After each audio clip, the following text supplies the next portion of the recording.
తెలుగు భాష ఇవన్నిటిలాగా ఎంతో తీయని భాష అని చెప్పారు. పర్వాలేదు, పోనీ అదైనా పెట్టండి. సర్లే, నీకు అర్థం కాదు కానీ నేను చెప్పింది చెయ్యి. పాలమీగడ కన్న పాయసాన్నము కన్న తీయనైనది మన తెలుగు భాష. పంచదారల కన్న పనస తోనల కన్న తీయనైనది మన తెలుగు భాష.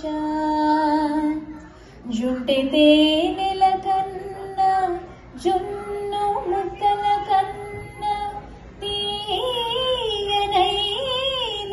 మన తెలుగు భాష.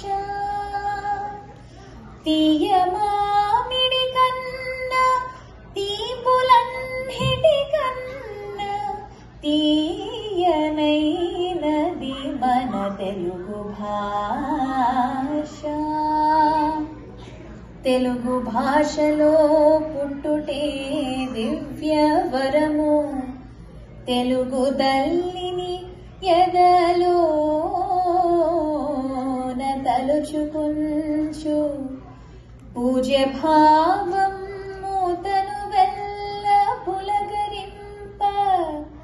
అంజలింత మురండి ఓ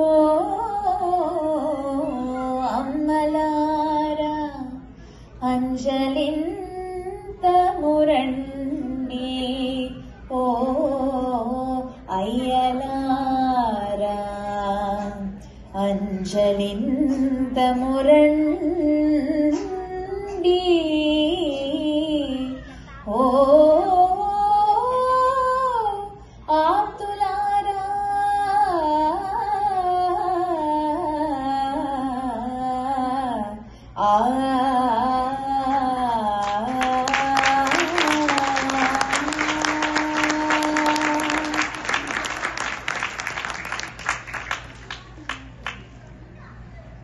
ఆహా, పాలమీగడ కన్నా పాయసాన్నం కన్నా పనస తొనల కన్నా తీయ మామిడి కన్నా ఎంతో తీయగా, ఎంత బాగా చెప్పారు.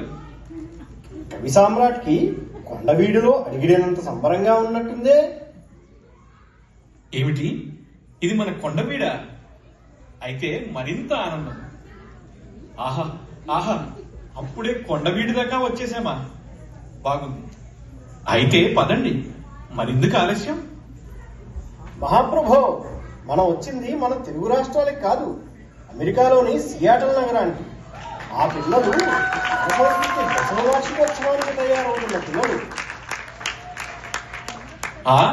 అవునవును, సందేహం దేనికి?